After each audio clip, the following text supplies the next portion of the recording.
Hello नमस्कार अस्सलाम वालेकुम। मेरा नाम है रेहान खान और स्वागत है आपका हमारे यूट्यूब चैनल पे जिसका नाम है मैड आचार्य।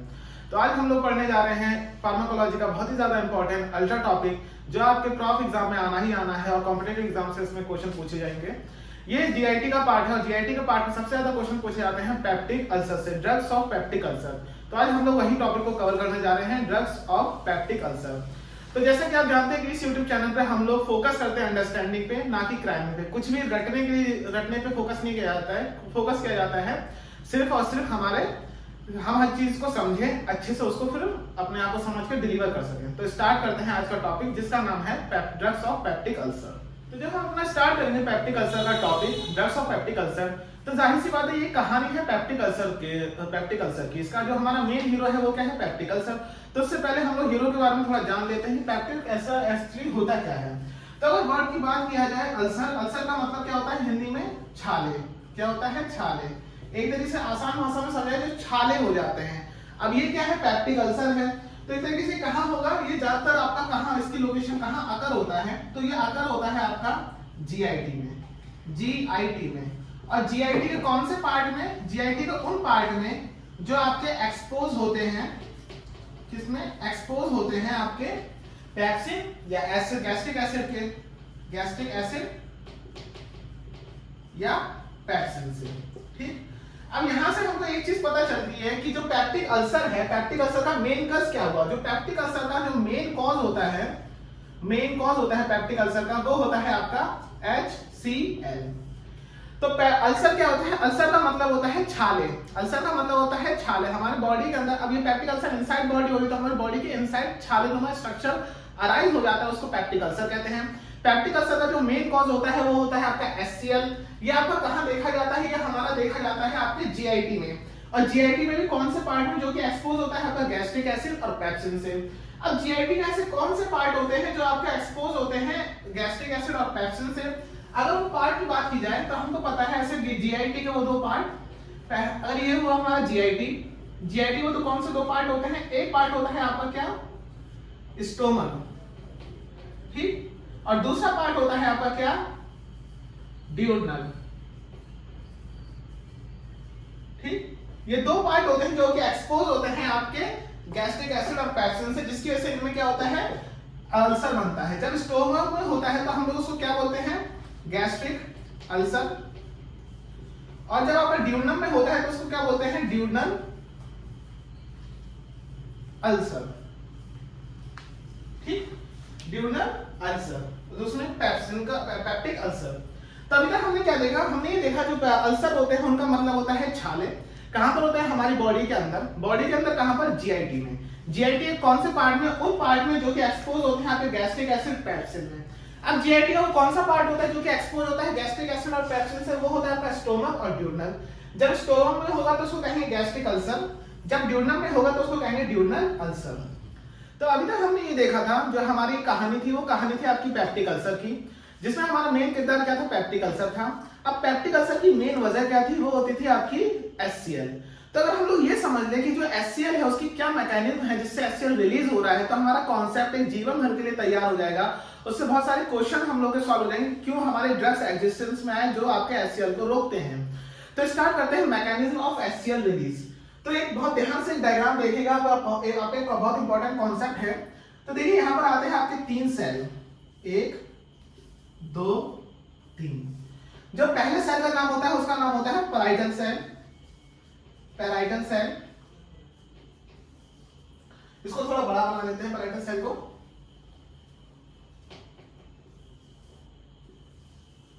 ठीक, दूसरा सेल का नाम होता है, उसको कहते हैं आपको जी सेल। और तीसरा आपका एक सेल आता है, होता है डी सेल। अब ये देखिए क्या है मैकेनिज्म, बहुत ध्यान से देखिएगा। जो हमारा पैराइटल सेल होता है, सबसे पहले बात करते हैं पैराइटल सेल की। पैराइटल सेल में क्या होता है, ये होता है हमारे पास प्रोटॉन पंप। ये होते हैं हमारे प्रोटॉन पंप। प्रोटॉन पंप को आप रिप्रेजेंट करते हैं H+ से। ये प्रोटॉन पंप क्या करते हैं, यही प्रोटॉन पंप होते हैं जो आपके रिलीज कराते हैं क्या, HCl। क्या रिलीज करा रहे हैं, HCl। अब भाई साहब ये जो प्रोटॉन पंप होंगे वो तुरंत HCl रिलीज करा नहीं पाएंगे, कुछ ना कुछ तो किसी ना किसी वजह से तो वो एक्टिव होंगे। ये अभी क्या है, इनएक्टिवेट फॉर्म में होगा, लेकिन ये HCl रिलीज करा रहे हैं तो इनको कोई ना कोई एक्टिवेट कर रहा होगा। तो इनको एक्टिवेट करने का हमारा क्या काम करता है, इसके पास पैराइटल सेल के पास होते हैं रिसेप्टर।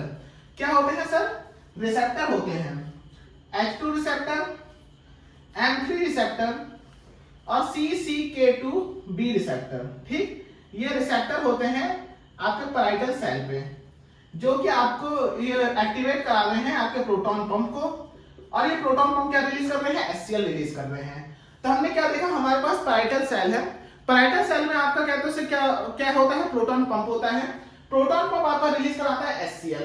अब ये जो प्रोटॉन पंप है ये कहीं ना कहीं इनएक्टिव फॉर्म में होंगे, तो कुछ ऐसी चीजें होंगी जो इनको इनएक्टिव से एक्टिवेट कर रही होंगी। वो एक्टिवेट क्या काम करता है, ये रिसेप्टर होते हैं, H2 रिसेप्टर, M3 रिसेप्टर और इसकी फुल फॉर्म होती है कोलेसिस्टीन काइनेस 2, कोलेसिस्टीन काइनेस 2 रिसेप्टर, जो कि एक्टिवेट कराते हैं आपके प्रोटॉन पंप को। अब भाई साहब ये जो रिसेप्टर हैं इनको भी तो काम करने के लिए हर एक चीज की भाई कुछ ना कोई वजह होती है, ऐसे अपने आप कोई ना कोई काम नहीं करने लगता है। अगर आप कॉलेज जाते हैं तो जाहिर सी बात है आपने फीस दी, आपको डॉक्टर बनना है इसलिए आप कॉलेज जा रहे हैं, तो अगर ये इनको एक्टिवेट करा पा रहे हैं तो इनके पीछे क्या वजह है कि ये काम कर पा रहे हैं रिसेप्टर। तो क्या होता है, इन रिसेप्टर पे आते हैं लिगैंड, तो वो काम कहां से आता है, ये आता है जी सेल। अब देखिए अब इसका रोल आता है जी सेल। जी सेल क्या करता है, सिंथेसाइज करता है, सिंथेसाइज करता है आपका किसको, गैस्ट्रिन को। देखिए मैं बार बार एक चीज बोलता हूं, curiosity, connectivity and consolidation. Curiosity हमने ये जाना कि पेप्टिक अल्सर क्या है, फिर हमने ये जाना पेप्टिक अल्सर का रीजन HCl है। अब हम ये देख रहे हैं कि HCl का मैकेनिज्म क्या है। अब यहाँ पर रोल स्टार्ट होता है कनेक्टिविटी का, कि हम लोग चीजों को जोड़ रहे हैं, कनेक्ट करना है किस तरीके से चीजें कनेक्टेड है। हमने देखा कि GIT में पैराइटल सेल है, जी सेल है, डी सेल है। पैराइटल सेल में है प्रोटॉन पंप जो कि रिलीज कर रहे हैं HCl। प्रोटॉन पंप को एक्टिवेट करने के लिए जरूरत है रिसेप्टर की, H2 receptor, M3 receptor, cholecystokinin 2 receptor, ये एक्टिवेट करें प्रोटॉन पंप को। अब इनको कौन चला रहा है, तो वहां पर आपका स्टार्ट होता है जी सेल का रोल। जी सेल क्या सिंथेसाइज करता है, सिंथेसाइज करता है गैस्ट्रिन। ये गैस्ट्रिन क्या करता है, ये गैस्ट्रिन आपका स्टिमुलेट करता है, स्टिमुलेट करता है ECS को, किसको, ECL को। ठीक है, ECL की फुल फॉर्म क्या होती है, enterochromaffin like cell, enterochromaffin like cell, like cell. अब ये एंटीक्रोमैफिन लाइक सेल ECL क्या रिलीज कराते हैं, ये रिलीज कराते हैं आपके हिस्टामिन, और ये हिस्टामिन आपका लिगैंड की तरह काम करता है H2 रिसेप्टर पे। देखिए समझ में आ रहा है कैसे एक चीज दूसरी चीज से कनेक्टेड है। आप देख पा रहे हैं पैराइटल सेल में आपके प्रोटॉन पंप थे, प्रोटॉन पंप रिलीज कर रहा था HCl को, प्रोटॉन पंप को एक्टिवेट करने के लिए जरूरत पड़ी रिसेप्टर की, रिसेप्टर को एक्टिवेट करने के लिए हमारा गैस्ट्रिन जी सेल का रोल आया, जी सेल ने सिंथेसाइज किया गैस्ट्रिन, गैस्ट्रिन एक्ट किया ECL पे जो था एंडोक्रोमैफिन लाइक सेल, एंडोक्रोमैफिन लाइक सेल ने किया हिस्टामिन, हिस्टामिन जाके आपका लिगैंड का काम किया आपका H2 रिसेप्टर के लिए। अब ये कहानी खत्म नहीं हुई, अभी भी हमारे पास दो किरदार बचे हैं कि M3 रिसेप्टर और CCK2B रिसेप्टर पे कौन एक्ट करेगा। तो देखिए M3 रिसेप्टर के लिए कौन इधर आता है, इधर हमारा एक इसको निकल के आता है, इसको हम लोग कहते हैं GGN, GGN। इसकी फुल फॉर्म क्या होती है, GGN कह लीजिए या फिर GNG, ये ज्यादा अच्छा रहेगा। Gastric neural ganglion,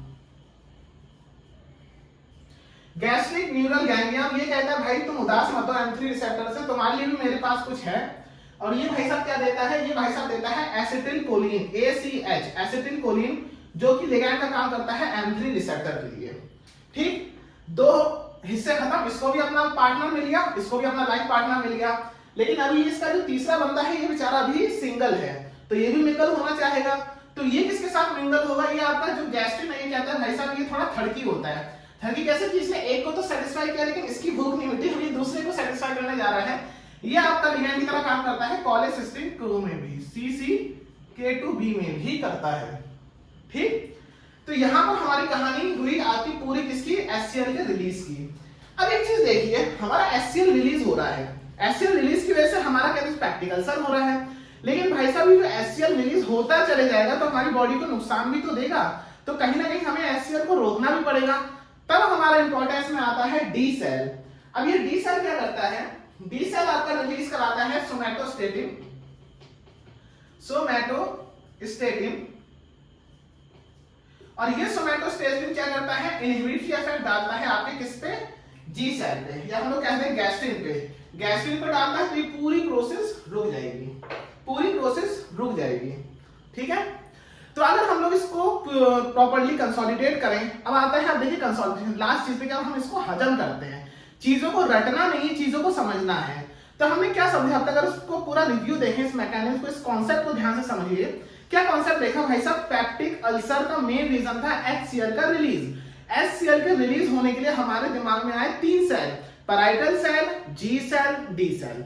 parietal cell के पास थे आपके proton pump, proton pump release करा रहे हैं HCl को, लेकिन ये प्रोटॉन पंप अपने आप तो एक्टिवेट होंगे नहीं, पहले होंगे इनएक्टिवेट। इन प्रोटॉन पंप को एक्टिवेट होने के लिए जरूरत पड़ी रिसेप्टर की, H2 receptor, M3 receptor, cholecystokinin 2 receptor, CCK2।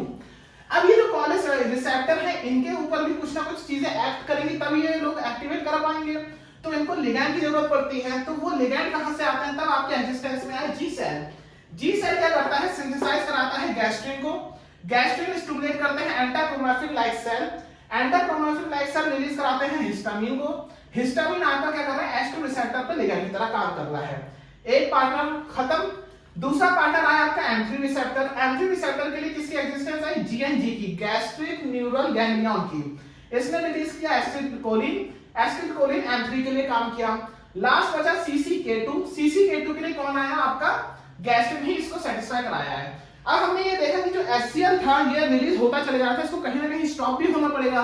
तो स्टॉपिंग में आपका एग्जिस्टेंस में है D cell, D cell release कराता है सोमैटोस्टेटिन, और सोमैटोस्टेटिन आपका इनहिबिट करा देता है गैस्ट्रिन को, और HCl की प्रोसेस रुक जाती है। तो अभी तक हमने अपने पेप्टिक अल्सर वाले वीडियो में ये देख चुके हैं कि पेप्टिक अल्सर क्या होता है। फिर हमने ये बता किया था कि पेप्टिक अल्सर की मेन रीजन था आपका HCl। तो हमने HCl की पूरी वजह देखी। तो हमने जब HCl की पूरी वजह देखी मैकेनिज्म ऑफ रिलीज में, तो हमने देखा था कि 3 सेल का रोल आता था। एक पैराइटल सेल, अब मैं स्मॉल स्मॉल में लिख रहा हूँ, समझ चुके हैं। एक आता था आपका जी सेल, एक आता था आपका डी सेल। पैराइटल सेल के पास क्या थे, प्रोटॉन पंप थे। ये प्रोटॉन पंप क्या कर रहे थे, HCl को रिलीज करा रहे थे। इन प्रोटॉन पंप को एक्टिवेट कराने में रोल आ रहा था आपका किसका, रिसेप्टर का। तो 3 रिसेप्टर आ रहे थे, एक था आपका H2 रिसेप्टर, M3 रिसेप्टर और CCK2 रिसेप्टर। अब इनको एक्टिवेट कराने में किसका रोल था, लिगैंड का। तो तब आपका रोल में आया जी सेल। जी सेल आपका क्या कर रहा है, गैस्ट्रिन रिलीज करा रहा है। गैस्ट्रिन क्या कर रहा है, आपका कहते से स्टिमुलेट कर रहा है किसको, एंटाक्रोमैफिन लाइक सेल को, ECL को। ई सेल रिलीज करा रहा है हिस्टामिन को, और हिस्टामिन आपका क्या करा रहा है, आपका लिगैंड की तरह काम कर रहा है H2 रिसेप्टर को। तो पहला पॉइंट खत्म। दूसरे में आया M3 रिसेप्टर। तो हमारा रोल में क्या आया आपका, GNG। GNG क्या था आपका, गैस्ट्रिक न्यूरल गैंग्लियन। ये आपका रिलीज कराता है एसिटिलकोलिन, और एसिटिलकोलिन लिगैंड की तरह काम करते हैं M3 रिसेप्टर पे। तीसरा आया था आपका CCK2, कोलेसिस्टीन काइनेस 2। अब ये दोनों मिंगल हो चुके, तो भाई साहब ये भी तो मिंगल होना चाहेगा। खरबूजे को देख के खरबूजा रंग बदलता है ना, तो इसलिए किसका रोल आता है इसमें, गैस्ट्रिन कहता है बेटा तू चिंता मत कर, मेरे पास एक बीवी है, लेकिन मैं एक तेरे को भी बीवी रख लूंगा। क्यों, क्योंकि ये थोड़ा थड़की है। फिर लास्ट की बात है, अब इतना HCl रिलीज हो रहा है, और HCl कहीं ना कहीं हमारी बॉडी के लिए डेंजरस है। तो भगवान ईश्वर अल्लाह ने आपकी बॉडी को इस तरीके से बनाया कि कोई भी एक भी चीज ऊपर जाती है तो उसको नीचे करने का भी काम करा है। तो उसको नीचे करने का काम कौन कराता है, डी सेल। अब डी सेल क्या रिलीज करा रहे थे, डी सेल आपके रिलीज करा रहे थे सोमैटोस्टेटिन। सोमैटोस्टेटिन क्या कर रहा है आपका, इनहिबिट करा रहा है गैस्ट्रिन को, और ये पूरी कहानी रुक जा रही है। अब इस कहानी को हमने इतना बड़ा क्यों समझा, क्यों, क्योंकि हमें ड्रग्स ऑफ पेप्टिक अल्सर पढ़ना है। ड्रग्स ऑफ पेप्टिक अल्सर के लिए अब यहां से देखिए हमारा मैसेज निकल के आता है। इस स्टोरी का मैसेज क्या है, इस पूरी स्टोरी का मैकेनिज्म ऑफ रिलीज का हमको ये पता चला भाई साहब कि अगर हमें HCl, अगर पेप्टिक अल्सर को रोकना है तो कहीं ना कहीं HCl को रोकना पड़ेगा। यही ना चीज आई कि हमें क्या पता चला इस स्टोरी से, हमें ये पता चला कि अगर हमको पेप्टिक अल्सर को रोकना है, ठीक, अगर इसको रोकना है, इनहिबिट कराना है, तो हमें क्या करना पड़ेगा, HCl को इनहिबिट कराना पड़ेगा। और जब हमने मैकेनिज्म ऑफ HCl रिलीज देखा तो हमें ये पता चला कि HCl को इनहिबिट कराने के 3 तरीके हैं। पहला, या तो हम H2 रिसेप्टर को इनहिबिट करा दें, या हम लोग M3 रिसेप्टर को इनहिबिट करा दें, या फिर जो हमारे डायरेक्टली हमारे जो प्रोटॉन पंप थे, प्रोटॉन पंप, ठीक, उनको इनहिबिट करा दे। अगर कोई भी ड्रग्स अगर H2 रिसेप्टर, M3 रिसेप्टर या प्रोटॉन पंप को इनहिबिट कर रहे हैं तो कहीं ना कहीं HCl डिक्रीज हो रहा है। HCl डिक्रीज होगा तो हमारा क्या हो जाएगा, पेप्टिक अल्सर डिक्रीज हो जाएगा। यही की कॉन्सेप्ट निकल के आया। अब आप एक चीज देखिए, मैंने आपको डायग्राम में बताया था कि प्रोटॉन पंप होते हैं और 3 रिसेप्टर होते हैं। अब ध्यान से जरा समझिएगा, H2 रिसेप्टर, M3 रिसेप्टर और CCK2 रिसेप्टर। अब आप खुद देखिए, ध्यान से देखिए, अगर हम लोग H2 रिसेप्टर को रोकते हैं तब भी M3 रिसेप्टर से तो M3 रिसेप्टर और प्रोटॉन पंप के द्वारा HCl बनना है। अगर सिर्फ हम M3 रिसेप्टर को रोकते हैं, इनहिबिट कराते हैं, तो आपके H2 रिसेप्टर और प्रोटॉन पंप से भी HCl बनना है। लेकिन अब गौर से देखिए, अगर हम लोग प्रोटॉन पंप को ही अगर डायरेक्टली इनहिबिट कर दें तो HCl बन ही नहीं पाएगा ना। बन पाएगा HCl? नहीं बन पाएगा। क्या बोला मैंने बोला पैराइटल सेल के पास क्या थे, प्रोटॉन पंप था, रिसेप्टर थे H2 receptor, M3 receptor, CCK2 receptor. सिर्फ H2 रिसेप्टर को जब इनहिबिट कर रहे हैं तो M3 रिसेप्टर प्रोटॉन पंप से HCl बन जा रहा है। सिर्फ M3 रिसेप्टर को जब इनहिबिट कर रहे हैं तो H2 और प्रोटॉन पंप से बन पा रहा है। लेकिन जब हम लोग डायरेक्टली प्रोटॉन पंप को इनहिबिट कर दे रहे हैं तो HCl नहीं बन पा रहा है। तो यहां से टेक होम पॉइंट क्या निकल गया है, जो कि बहुत अल्ट्रा पॉइंट है, निकल के आएगी। जो प्रोटॉन पंप इनहिबिटर होते हैं ये क्या होते हैं, हमारे ड्रग ऑफ चॉइस होते हैं आपके किसके लिए, पेप्टिक अल्सर के लिए। पेप्टिक अल्सर के लिए ड्रग्स ऑफ चॉइस होते हैं। देखिए, रटने की जरूरत नहीं है, हर चीज को समझा, हमने हर एक चीज को समझा कि HCl क्यों रिलीज होता है। अब HCl रिलीज हो रहा है तो उसको रोक कैसे रहे हैं, और रोकने में भी सबसे अच्छा क्या है, तो सबसे अच्छा क्या निकल गया है, peptic ulcer, drug of choice. दिमाग में, जहन में बैठा लीजिए और कभी भूलिएगा मत। अभी तक हम लोग क्या देख चुके हैं, पेप्टिक अल्सर होता क्या है। पेप्टिक अल्सर का मेन वजह क्या थी, HCl। फिर हमने HCl की मैकेनिज्म समझी। HCl की मैकेनिज्म समझने के बाद हमने उसका सारांश ये निकाला कि HCl को रोकते कैसे। HCl को रोकने के 3 तरीके थे, रिसेप्टर को रोकने का H2 रिसेप्टर, M3 रिसेप्टर और आपका प्रोटॉन पंप। जब हम लोग प्रोटॉन पंप को इनहिबिट कर रहे हैं तो हमें पता चला सबसे अच्छा तरीका आया प्रोटॉन पंप इनहिबिटर। अब हम लोग जानने जा रहे हैं, देखिए फार्माकोलॉजी के 3 स्तंभ होते हैं, 4 स्तंभ होते हैं पढ़ने के लिए। इसमें कहते हैं कि नींव कैसे मजबूत होती है। फार्मा का कोई भी चैप्टर आप पढ़ रहे हो तो introduction, classification, action, side effect और फार्माकोकाइनेटिक्स, ये 4 स्तंभ में आपकी पूरी फार्मा खत्म होती है। अब हम लोग इंट्रोडक्शन खत्म कर चुके हैं। सेकंड इंपॉर्टेंट कॉन्सेप्ट हम लोग पढ़ने जा रहे हैं क्लासिफिकेशन। क्लासिफिकेशन अगर आप जानते हैं तो आपका हाफ ऑफ द टाइम तो वैसे ही सेव हो जाता है। तो स्टार्ट करते हैं क्लासिफिकेशन। तो क्लासिफिकेशन ऑफ ड्रग्स की अगर बात की जाए तो कैसे होंगे, पहले ड्रग्स वो होंगे जो आपके HCl सीक्रेशन को डिक्रीज कर रहे होंगे। क्या कर रहे होंगे, HCl सीक्रेशन को डिक्रीज कर रहे होंगे, ठीक। फिर आएंगे, इसके अंदर आते हैं आपके 3, ठीक, जो HCl सीक्रेशन को डिक्रीज करते हैं उसके अंदर आते हैं 3। पहले जो हमारा हीरो है, कौन है हमारा hero, proton pump inhibitor, PPI, proton pump inhibitor. दूसरे आते हैं आपके क्या, H2 इनहिबिटर, या फिर कह सकते हैं H2 एंटीहिस्टामिनिक, ठीक। फिर अगला आता है तीसरा आपका प्रोस्टाग्लैंडिन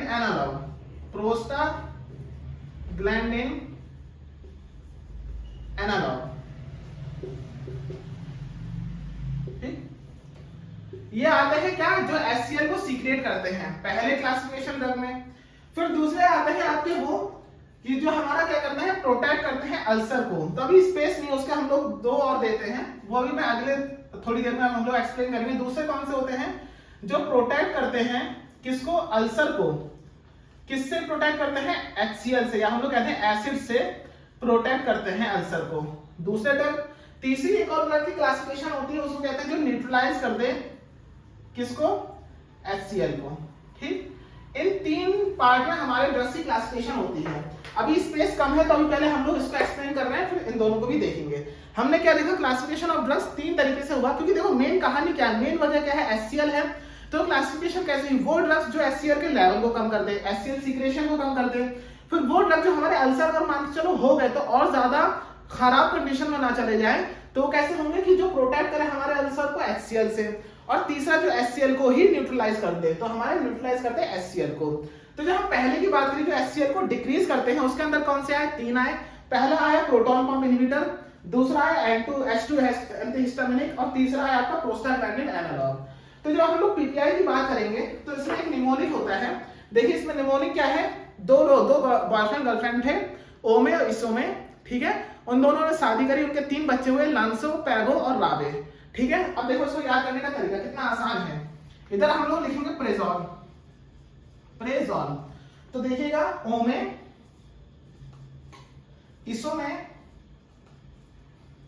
लैंसो, पाभो, सॉरी लैंसो, पेंटो और राबे, ठीक। देखिए मैं बार बार आपको क्या कहता हूं, कनेक्टिविटी, एसोसिएट करिए दो चीजों को। अगर आपने एसोसिएट करना सीख लिया ना तो आप बहुत चीजों को याद कर सकते हैं। तो हमने कितने आसानी से इसकी क्लासिफिकेशन याद कर ली। प्रेजॉल तो सबके पीछे लगेगा ही लगेगा। ओमे इसोमे 2 लोग थे, उन्होंने आपस में शादी करी, उनके 3 बच्चे हुए, लैंसो, पेंटो और राबे। तो ओमेप्रेजॉल, इसोमेप्रेजॉल, लैंसोप्रेजॉल, पेंटोप्रेजॉल और लास्ट में क्या, रैबेप्रेजॉल। यहाँ हमारी क्लासिफिकेशन खत्म हुई पीपीआई की। प्रोटॉन पंप इनहिबिटर जो कि हमारे क्या होते हैं, ड्रग ऑफ चॉइस होते हैं, ड्रग ऑफ चॉइस होते हैं फॉर पेप्टिक अल्सर। फिर आया एस्टो एंटीहिस्टामिनिक। एंटीहिस्टामिनिक में क्या आया, इधर आया आपके लिखेंगे आप टिडीन। तो टिडीन कौन सा है आपका, सीमेटिडीन, सीमे रानी फैमो, सीमे रानी फैमो। तो मैंने एक तरीके से इस तरीके से याद कर लिया, सीमा और रानी फैन है, ठीक है, सीमा और रानी फैन है। तो सीमेटिडीन, रैनिटिडीन, फैमेटिडीन। प्रोस्टाग्लैंडिन में सिर्फ एक आता है जिसका नाम होता है मीजोप्रोस्टॉल, मीजोप्रोस्टॉल, ठीक।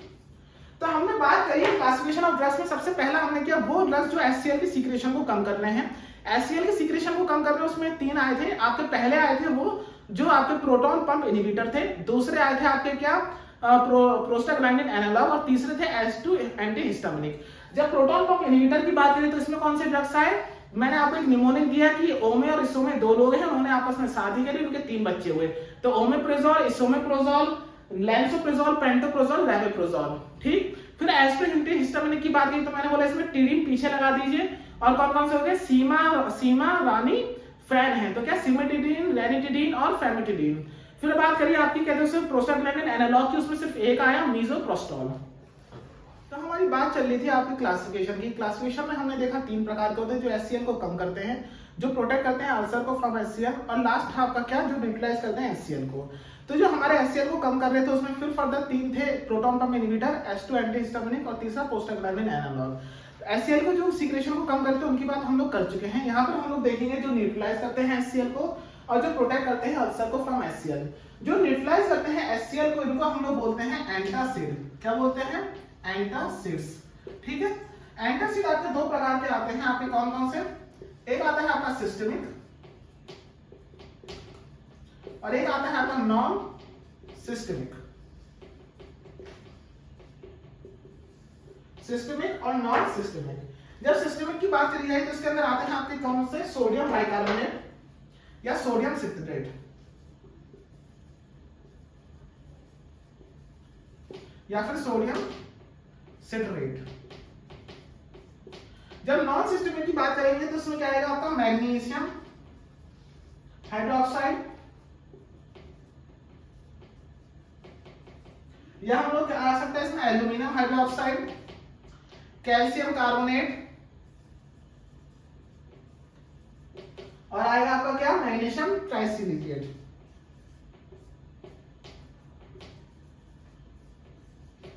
प्रोटेक्ट फ्रॉम द एचसीएल का लास्ट आता है क्या, प्रोटेक्ट अल्सर फ्रॉम एचसीएल। इसमें कौन से आते हैं आपके, इसमें आते हैं आपके सुक्रोल्फेट, और आपका क्या आता है आपका, बिस्मथ सब्सट्रेट।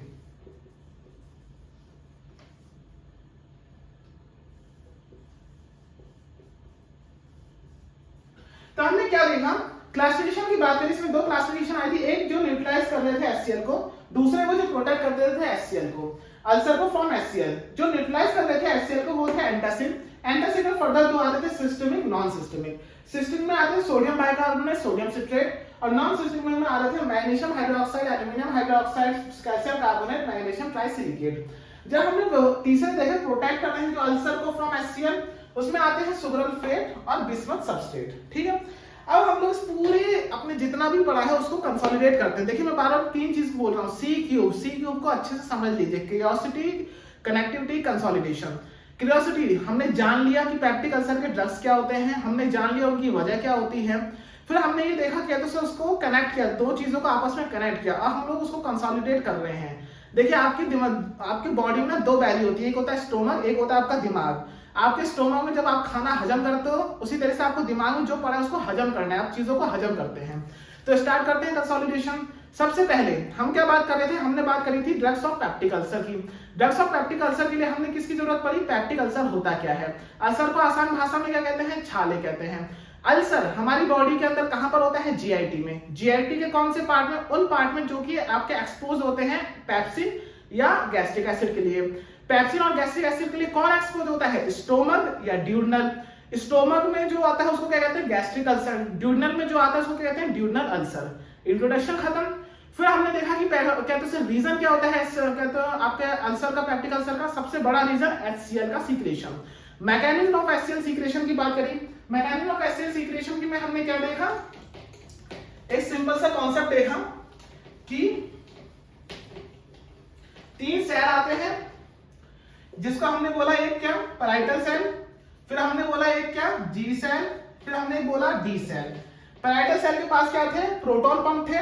प्रोटॉन पंप आपका HCl रिलीज करा रहा था, प्रोटॉन पंप आपका HCl रिलीज करा रहा था। इन प्रोटॉन पंप को एक्टिवेट करने के लिए किसकी जरूरत पड़ी, कहते हैं रिसेप्टर की, H2 रिसेप्टर, M3 रिसेप्टर और CCK2 रिसेप्टर। अब H2 रिसेप्टर, M3 रिसेप्टर और CCK2 रिसेप्टर के लिए किसकी जरूरत पड़ी, जी सेल की। इनने क्या किया, गैस्ट्रिन रिलीज कराया। गैस्ट्रिन ने क्या किया, ECL, एंटेरोक्रोमाफिन लाइक सेल कराया, इसने दिया हिस्टामिन। हिस्टामिन इसके पे एक्ट हुआ तो H2 रिसेप्टर का काम हो गया। M3 के लिए आपकी एग्जिस्टेंस में आया GNG। GNG क्या है, गैस्ट्रिक न्यूरल गैंग्लियन है, जिसने दिया आपको एसिटिल कोलिन। एसिटिल कोलिन किसके ऊपर काम किया, M3 रिसेप्टर के ऊपर काम किया। CCK2 अकेला बचा था, उसके लिए किसने काम कर दिया, गैस्ट्रिन ने उसको सेटिस्फाई कर दिया। फिर हमने ये देखा कि HCl हमारी बॉडी में चलता ही चले जा रहा है, और भगवान कह लीजिए, अल्लाह कह लीजिए, उसने आपकी बॉडी को ऐसा बनाया कि अगर कोई भी चीज बढ़ती है तो उसको कम भी कर देती है। तो उसमें रूल आया आपका डी सेल का। डी सेल क्या रिलीज करा रहा है, डी सेल आपका दे रहा है सोमैटोस्टेटिन। ठीक, सोमैटोस्टेटिन। ये सोमैटोस्टेटिन क्या करता है, इनहिबिट कराता है गैस्ट्रिन को, और HCl की प्रोसेस उधर ही रुक जाती है। ये हो गया हमारा पूरा कॉन्सेप्ट आपका HCl का सीक्रेशन का। इस कॉन्सेप्ट से हमने क्या निकल के आया, इस कॉन्सेप्ट से हमको एक सारांश, हमको मैसेज निकल के आया कि हम लोग HCl को अगर रोकना चाहते हैं तो हम क्या करें, H2 रिसेप्टर को इनहिबिट करा दें, M3 रिसेप्टर को इनहिबिट करा दें, या फिर हम डायरेक्टली प्रोटॉन पंप को इनहिबिट करा दें।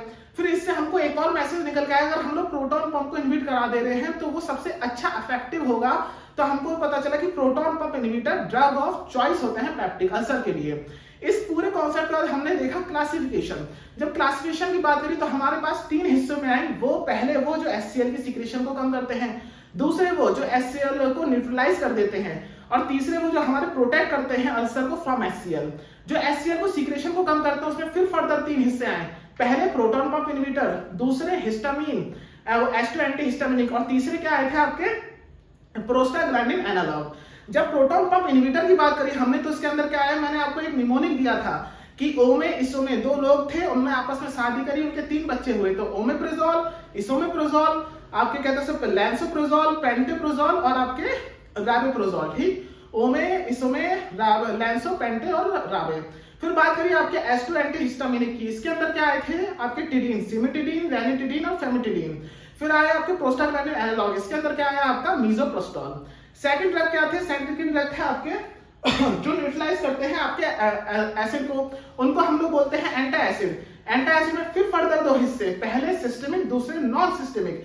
सिस्टेमिक वाले में सोडियम बाइकार्बोनेट या सोडियम सिट्रेट, और नॉन सिस्टेमिक वाले में क्या आया आपका मैग्नीशियम हाइड्रोक्साइड, कैल्शियम हाइड्रोक्साइड, और आपके क्या हो सकते हैं आपके सॉरी मैग्नीशियम सैलिसिलेट। ठीक, फिर आपका लास्ट आया आपका कहते हैं लास्ट आया था आपका जो न्यूट्रलाइज करने के बाद क्या थे, जो प्रोटेक्ट करते हैं अल्सर को फ्रॉम द एसिड। जो प्रोटेक्ट करते हैं अल्सर को फ्रॉम द एसिड, उसमें सिर्फ 2 आते थे। पहला आता था सुक्रल फेट, और दूसरा आता था आपका बिस्मथ वाला कंपाउंड, जिसका नाम क्या था आपका बिस्मथ सबसिट्रेट, सॉरी बिस्मथ, हाँ सबसिट्रेट, यही नाम था। तो यहां तक हमने पूरा कंसोलिडेशन कर लिया, तीनों C क्यूब का हमने फॉर्मूला का यूज किया। अब देखिए इस तरीके से आप पढ़िए, चीजों को कनेक्ट करिए आपस में और जोड़ना सीखिए, समझिए, जोड़ना सीखिए और हजम करिए चीजों को। रटने पर फोकस मत कीजिए। मैं बार बार हर वीडियो में यही कहता हूँ, एमबीबीएस एक छोटा कोर्स नहीं है, रट के कुछ नहीं होगा, इधर आपको हजम करना पड़ेगा चीजों को। आपको वीडियो पसंद आया हो तो उसको लाइक करिए, शेयर करिए, सब्सक्राइब करिए। मिलते हैं आपको नई वीडियो में। नमस्कार।